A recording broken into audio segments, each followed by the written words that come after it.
Glória a Deus. Ainda em pé, assim como a gente está, e na alegria do Senhor, abra a sua Bíblia no livro de 2 Coríntios, capítulo 4. Eu aceito acender a luz aqui para mim agora, pastor Geiso. 2 Coríntios, capítulo 4, nós vamos ler o verso 7 e o verso 8. 2 Coríntios, capítulo 4, verso 6, aliás, 7 e 8, não, 6 e 7. Acharam? Eu vou ler na minha versão e vocês me acompanham aí na versão de vocês. Diz assim a palavra do Senhor. 2 Coríntios, capítulo 4, verso 6 e verso 7. Deixa eu só achar aqui que essa Bíblia ela é diferente da que eu tenho, então eu tenho que achar o número do verso. Porque Deus, que disse das trevas resplandeça a luz, Ele mesmo resplandeceu em nosso coração para a iluminação do conhecimento da glória de Deus na face de Jesus Cristo. Temos, porém, este tesouro em vasos de barro, para que se veja que a excelência do poder provém de Deus, não de nós. Amém? Amém. Podem sentar, amados. Todos aqui estão felizes? Amém. Então nós nos alegramos, porque até aqui nos ajudou o Senhor. E nós somos gratos pelo ano de 2022, passando agora para o ano de 2023, que já está caindo, vocês viram? Vai começar e já está para terminar, já para vir já 2024. Então nós queremos desejar a todos aqueles que têm estado conosco todos os domingos, em todas as programações, que estão em casa, que vão receber esta mensagem, já o nosso feliz 2023.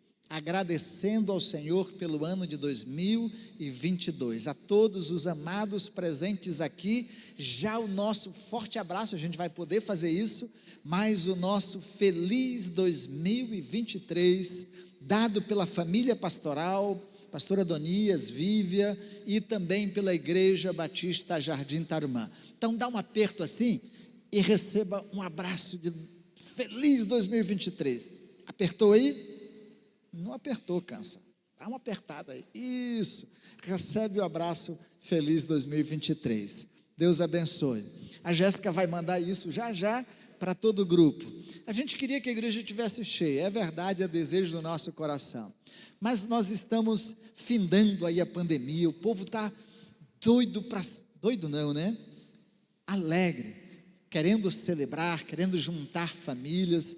Nós temos diversas famílias reunidas aí nas suas chácaras, alguns na beira do rio, nas chácaras da beira do rio, outros em lugares alugados, espaços, mas eles estão agradecendo ao Senhor e celebrando. Mas a gente tem que reconhecer, irmãos, essa é uma data para muitos feliz, para outros muito triste. Hoje é um dia em que muita gente tira a sua própria vida. A solidão, a tristeza, né? O desamparo, o desalento, a falta de realização de sonhos, de projetos que se frustraram no ano de 2023, falências, tantas coisas que aconteceram, há muita gente triste também e pelas quais nós devemos orar, amém? Amém. Eu sei que passagem de ano, final, me dá um alô aí, pastor Geiso, por causa do nosso tempo. Eu sei que nós estamos correndo aí contra o tempo. Mas eu queria pensar com os irmãos um tesouro em vasos de barro. Repita comigo, um tesouro em vaso de barro. Isso. Vasos porque a multiplicação somos nós. Muitos querem ouvir nesse início do ano uma palavra bem motivacional. E não que não devamos receber uma palavra motivacional. Eu mesmo mandei uma hoje cedo para os nossos grupos da igreja, para algumas pessoas. É uma palavra motivacional. As pessoas querem ouvir palavras como esta: seja forte, seja corajoso, você é um vencedor, não é assim? Não desanime, não olhe para as dificuldades, olhe para frente, exercite o foco, né? Faça o seu exercício de foco, busque todas as forças das suas entranhas, para entrar no ano de 2023 feliz, alegre, motivado, e assim é por aí que nós temos mensagens nesses dias. A mensagem que eu mandei é até bem interessante, é uma avestruz, né, que todas as outras, quem recebeu aí, né? Todas as outras acostumadas a uma rotina, de repente ela vai bicar alguma coisa na mesa do dono da casa lá, da fazenda, e acaba pegando um óculos 3D, aí ela começa a ver coisas diferentes e ela começa a voar, né? Passa o dia correndo, tentando voar, e eu sei que muita gente quer ter essa palavra de ânimo, mas, e não que elas não sejam boas para nós, não que elas não sejam necessárias, mas elas não podem estar alimentadas apenas pelo ego humano, elas não podem estar alicerçadas apenas nas habilidades humanas, nas capacidades que nós temos de superação, de fazer coisas, de realizarmos coisas. Nós precisamos descobrir onde está a nossa verdadeira motivação, onde está a nossa verdadeira alegria, e o que nos faz sermos essas pessoas motivadas, animadas, corajosas, vencedoras, mesmo em momentos de fraquezas, mesmo em momentos de tristezas. Isso porque, se você abre no próprio texto de 2 Coríntios, capítulo 12, o verso 9, você vai encontrar o apóstolo Paulo dizendo assim: é na fraqueza que eu sou forte. E é no momento em que ele está pedindo que Deus tire dele o espinho da carne, a sua fraqueza, a sua debilidade, aquilo que limitava o apóstolo Paulo. E aí Deus responde para ele: Paulo, a minha graça te basta. E aí ele faz essa declaração que na fraqueza é que ele é forte. Então, para a gente descobrir essa fortaleza diante das nossas debilidades e fraquezas, é muito necessário e importante. E o texto que a gente leu nos reporta isso. E por isso o objetivo desta mensagem é nos trazer essa orientação à luz da palavra de Deus. Um texto muito claro, muito bom. Quem gosta de Paulo e quem gosta das cartas paulinas, pode ler a carta de 2 Coríntios. Pelo menos na primeira parte, até o capítulo 6, capítulo 7, é muito interessante. Depois, Paulo vai fazer algumas puxadas de orelha na igreja, né, algumas advertências, desabafar um pouco por aquilo que ele estava sofrendo pela igreja, mas é uma carta muito interessante. Iluminados. Pastor Jesus tem umas imagens aí que a gente pode ir contemplando. Primeiro momento do texto, Paulo vai dizer que nós somos pessoas iluminadas. Não é uma frase holística ou uma palavra holística, não é uma palavra mística também, não é uma palavra fora do contexto da espiritualidade ou da vida cristã. Iluminado é uma palavra bíblica e nos traz exatamente essa ideia e esse contexto. Paulo começa dizendo que nós somos pessoas iluminadas, porque nós passamos a compreender o mistério de Deus, começamos a compreender a vontade de Deus, os desígnios de Deus para a nossa mente, por causa de Cristo Jesus.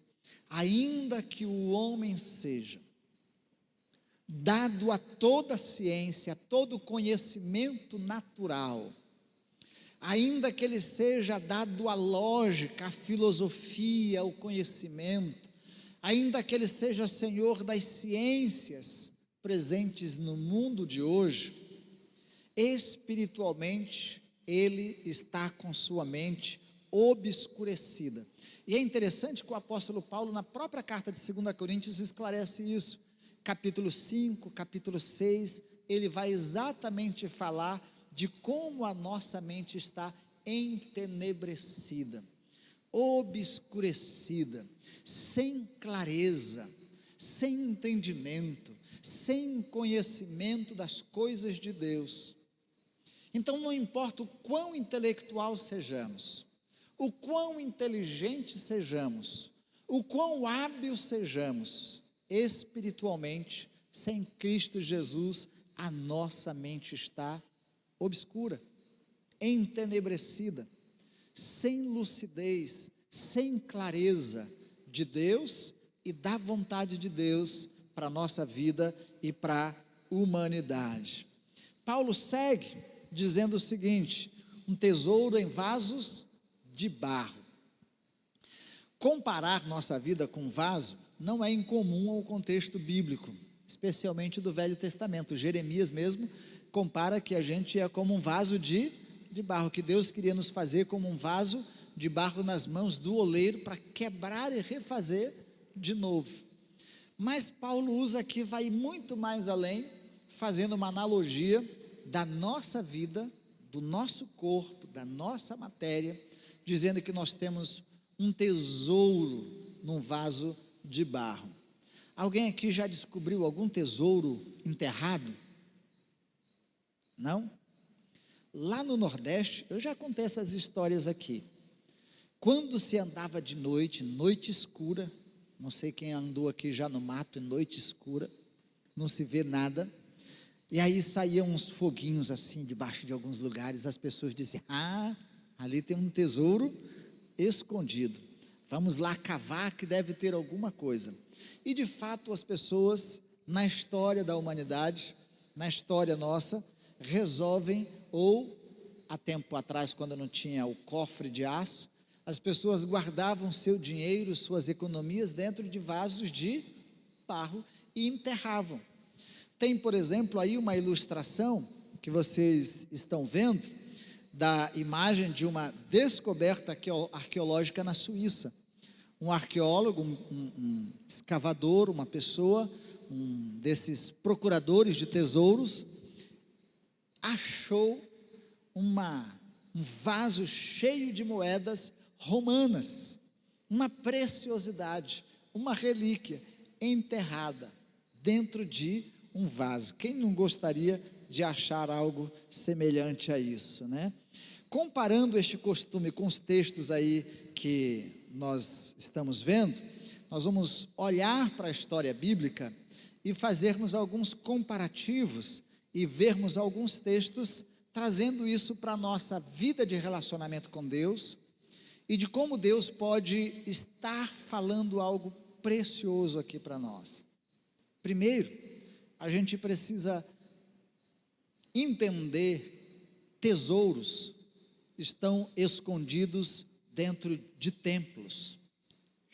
Vívia visitou comigo na cidade de Alcântara uma igreja das mais antigas, e lá nós olhamos na parede do fim, tudo folheado a ouro, e algumas outras relíquias guardadas ali, preciosíssimas. Então, ouro e tudo mais. Mas vamos trazer isso para a ideia dos hebreus. O templo de Jerusalém, não sei se vocês sabem, tinha tanto ouro dentro do templo, feito tantas coisas de ouro, que diz a história que ao meio-dia, quando o sol batia no templo, saía um clarão, uma luminosidade tão grande, um reflexo do ouro que existia no templo, que as pessoas não conseguiam nem olhar para aquele clarão, por tanto ouro que tinha, e era de fato muito ouro. O primeiro templo construído por Salomão, chamado Templo Glorioso, era uma dimensão das mais imensas, vamos dizer assim, das mais admiradas, e dentro do contexto da vida cristã, muito bem considerado e admirado. O grande templo de Salomão, não é assim que a gente vê? A obra-prima de Salomão. No Brasil nós temos até uma igreja que já fez também uma réplica do templo de Salomão, as medidas mais ou menos do templo de Salomão, só para a gente ter uma ideia dessa ideia de um tesouro guardado em um templo, vamos calcular o valor do templo hoje para se construir o templo de Jerusalém, feito naquela época de Salomão, custaria mais ou menos $1 bilhão. Muita grana, né? De ouro que foi doado para a construção do templo, Davi doou 3.750 toneladas de ouro, muito ouro. Uma caçamba cabe de 5 a 10 toneladas. Então imagine 3.750 toneladas de ouro sendo colocada na construção do templo de Jerusalém. 37.500 toneladas de prata. A quantidade de ferro imensurável. Madeiras preciosas e valiosas, acácia, cedro do Líbano. Quantidade absurda. Pessoas que trabalharam para construir o templo, mais de 8.000 funcionários trabalhando para construir o templo de Jerusalém. Muita coisa, não é? A gente fica olhando para o templo do Tarumã e fica, não tem nenhum ouro aqui, a não ser o que está no dedo de vocês aí, não tem nada disso. Mas se vocês acham isso grandioso e achar que era muito para se adorar a Deus e construir o templo, imaginem os egípcios. São muitos templos, mas pirâmides, se eu não me engano 5 pirâmides. Uma das pirâmides, para se construir hoje, mais ou menos nos valores atuais, $5 bilhões se gastaria, ou mais de $5 bilhões para se construir uma das pirâmides do Egito. E devemos lembrar que na cultura religiosa egípcia, todo o ouro do faraó era levado para dentro do templo, da sua sepultura, porque ele tinha que apresentar isso diante do seu Deus para poder entrar na glória do seu céu ou do seu Deus. Ele tinha que comprar a sua entrada. Para você ter uma ideia, só um dos faraós doou e presenteou ao templo, né, do Egito 13.500 toneladas de ouro, só um dos faraós. E o templo, ele era acrescido a cada tempo, e pelos faraós eles foram sendo construídos. A dimensão era absurda. Nesse aspecto, o templo de Jerusalém era pequenininho diante das construções egípcias que adoravam os seus deuses. Se a gente for estender isso para as outras nações, a Síria, Babilônia, Pérsia, os templos construídos e a quantidade de riquezas levada para dentro desses templos era imensurável. A construção do templo de Salomão ficava insignificante diante de toda essa riqueza mostrada nos templos. Guarde isso na sua memória, porque tem um valor para o que nós vamos ver daqui a pouco. Se diante de tudo isso, da grandeza das nações, dos cultos oferecidos pelos deuses das outras nações e a pequenez do povo hebreu, como é que Deus escolheu esse povo e por que escolheu esse povo fraco, simples, que achava que estava construindo um grande templo, mas não era nada diante da imensidão dos outros para o seu Deus? Por que Deus separou esse povo?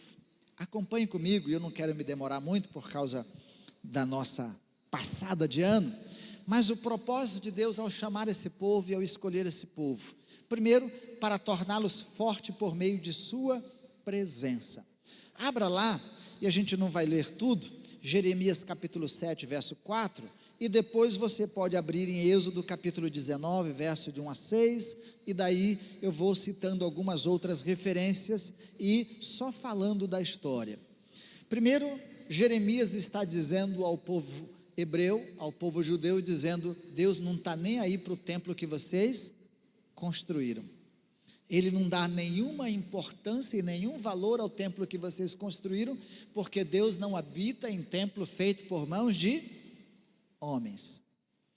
Depois, na história de Êxodo, quando Deus está fazendo uma aliança com o povo hebreu, o desejo de Deus, na convocação e na conversa com Moisés, era: vá, chame o povo, porque a aliança era com todo o povo, e o desejo de Deus era que toda a nação hebreia fosse uma nação de sacerdotes, todos fossem sacerdotes. E foi o combinado. Moisés desceu do monte, foi, conversou com o povo, e o povo disse: conforme o disse o Senhor, assim faremos. Mas aí Deus falou para o povo: olha, vocês que vão subir o monte, santifiquem-se. E colocou limites. E aí o povo ficou com medo.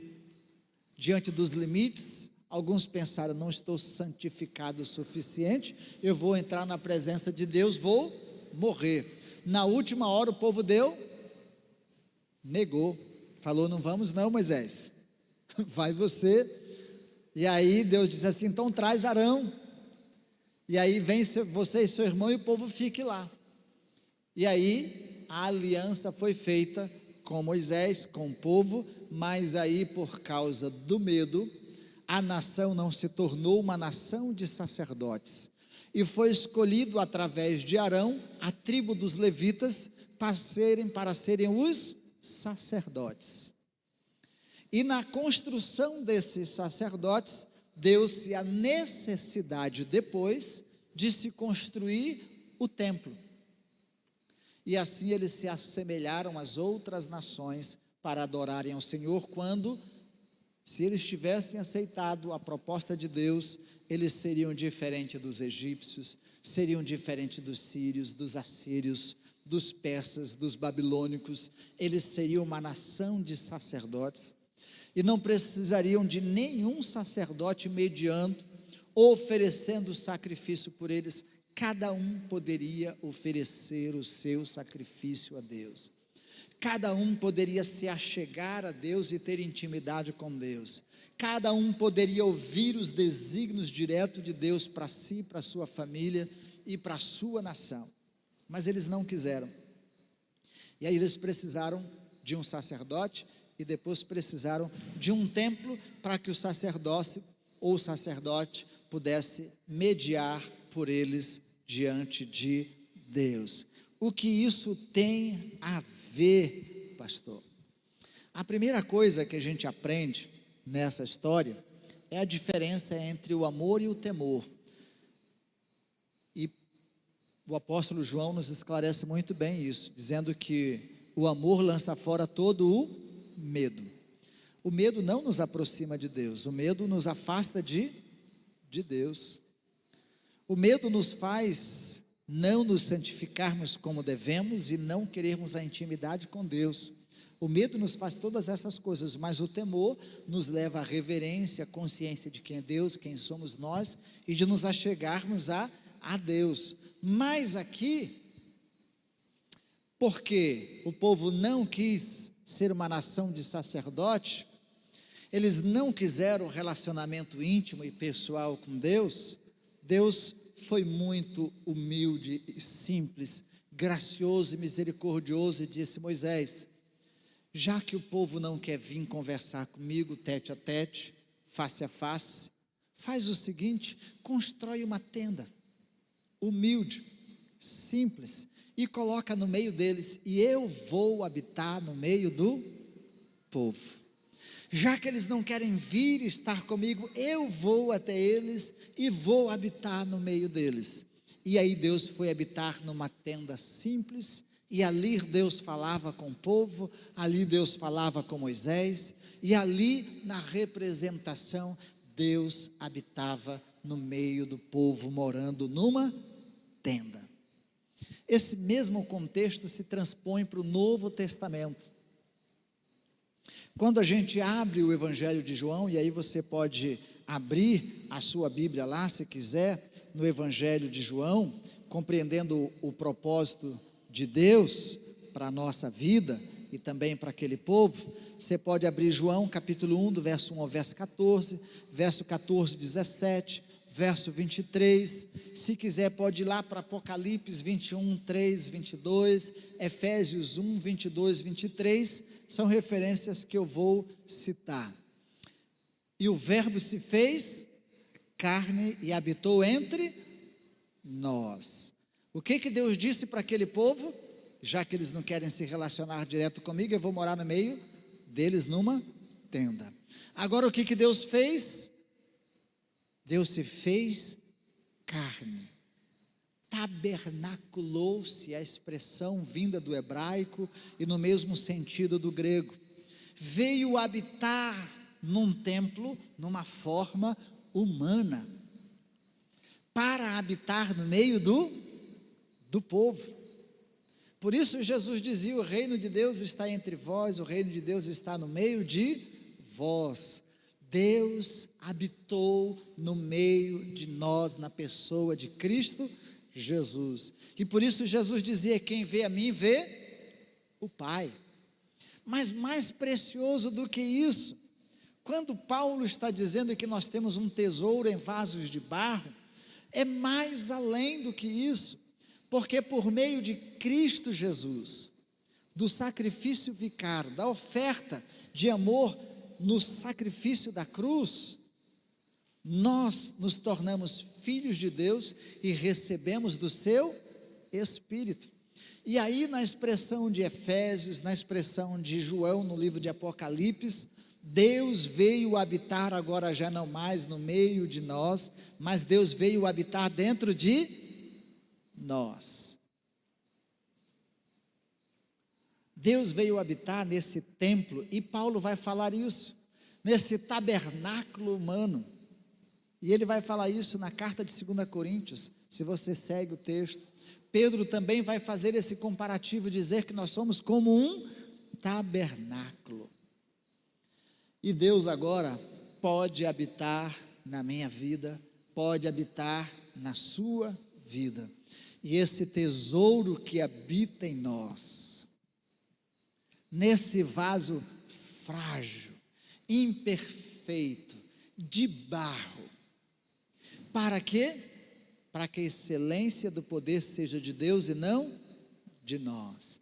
As nossas conquistas, as nossas vitórias, as nossas batalhas, as nossas guerras, são feitas por meio de Cristo Jesus, pela ação poderosa do Espírito de Deus na nossa vida, que nos dá a devida motivação, que nos dá o devido entusiasmo, e por isso Paulo vai dizer que em Cristo nós somos mais do que vencedores. Eu posso dizer, eu sou um vencedor, eu sou isso, não por causa das minhas habilidades, não por causa da minha ciência, não por causa da minha inteligência, porque tudo isso é passageiro, mas eu posso ter vitórias e conquistas, porque em mim habita o próprio Deus, Senhor de tudo e de todos, e de todas as coisas, porque a Bíblia nos diz, porque dele, por ele, para ele são todas as coisas.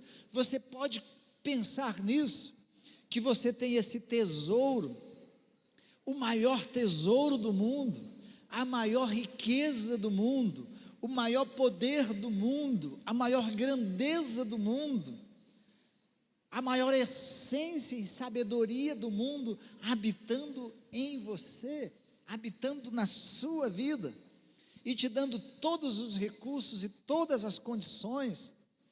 Isso deve alegrar o nosso coração, ainda que em meio às fraquezas. E aí segue o texto, você pode continuar lendo comigo, verso 7, verso 8 e verso 9, ele diz, nós podemos ficar perplexos, ou seja, assustados, meio que paralisados, nós podemos ficar até perseguidos, termos inimigos.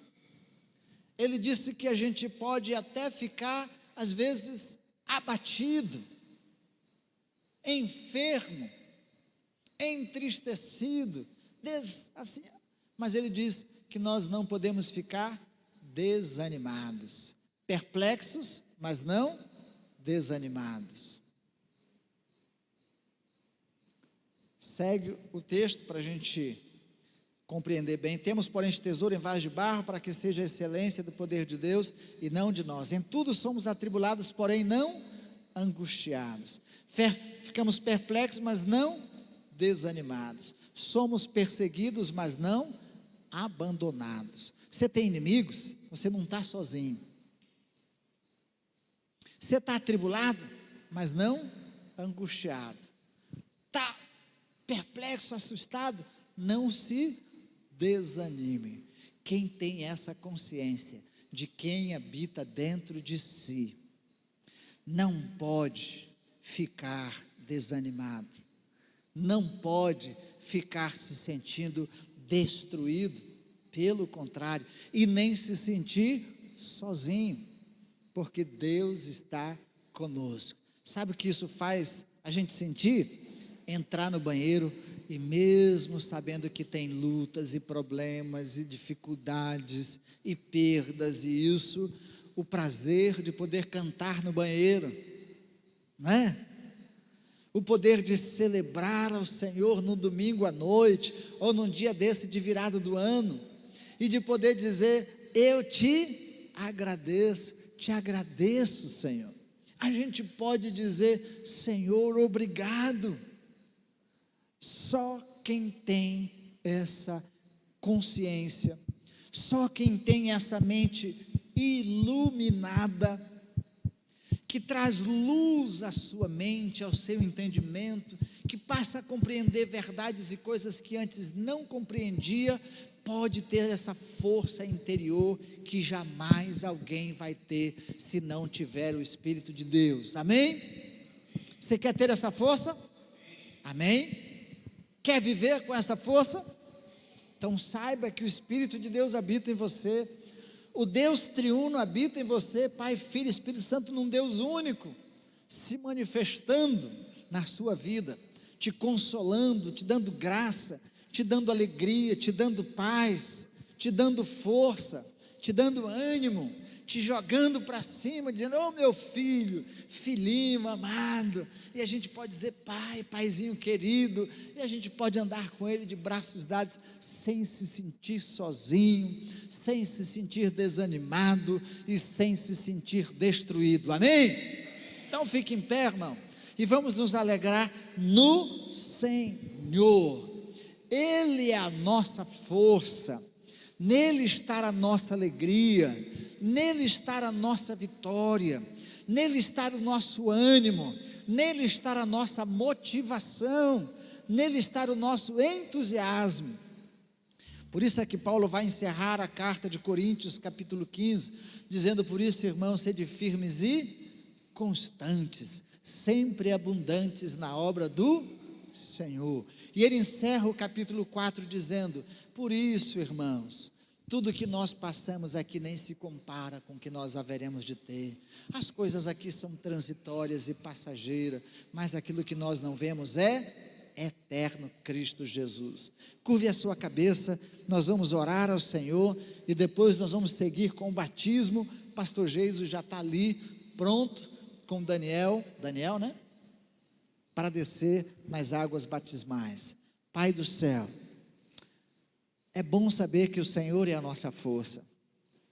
É bom que é no Senhor que temos força, mesmo quando estamos fracos, mesmo quando estamos perplexos, mesmo quando estamos perseguidos, ó Deus, mesmo quando estamos atribulados, o Senhor é esse que conforta o nosso coração. O Senhor é esse que nos anima e nos dá condições para sermos mais do que vencedores. Deus, não nos deixe ficarmos com o espírito abatido, destruídos, desanimados.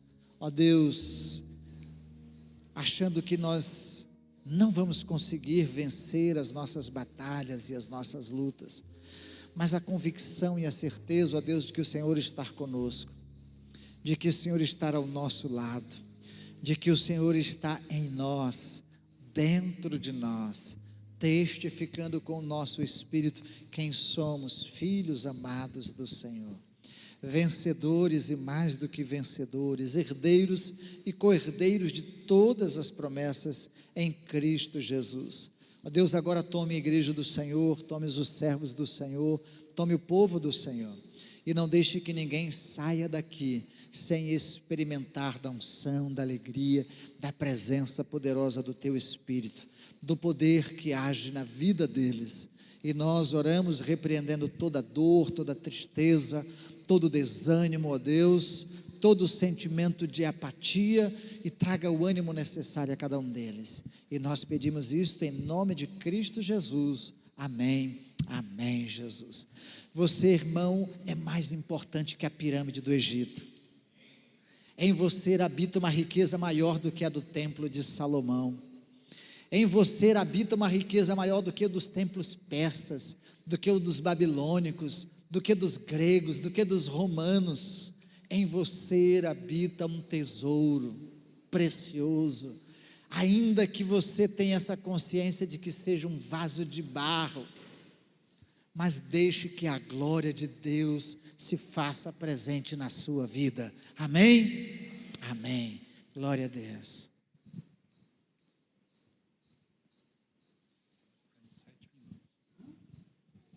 Vou convidar o Daniel Castanho Cansanção a entrar aqui enquanto ouvimos o seu testemunho.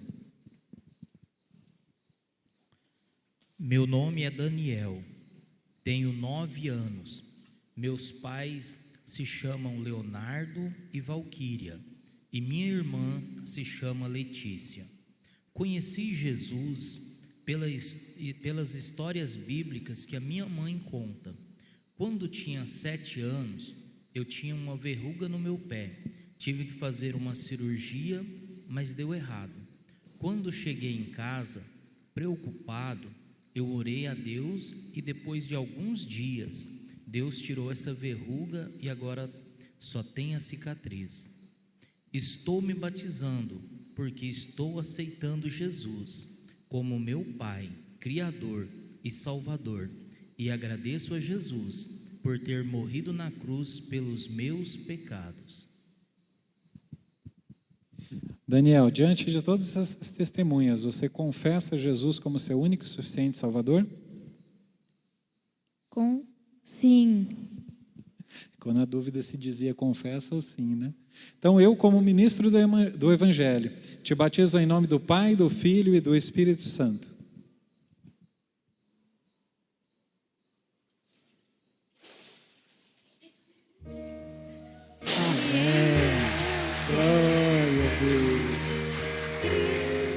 Tem coisa melhor do que virar o ano celebrando uma nova vida em Cristo Jesus, saber que Ele habita em nós. Irmãos, com o som do teclado pela pastora Teresa, nós vamos nos deslocar daqui e fazermos um círculo na quadra.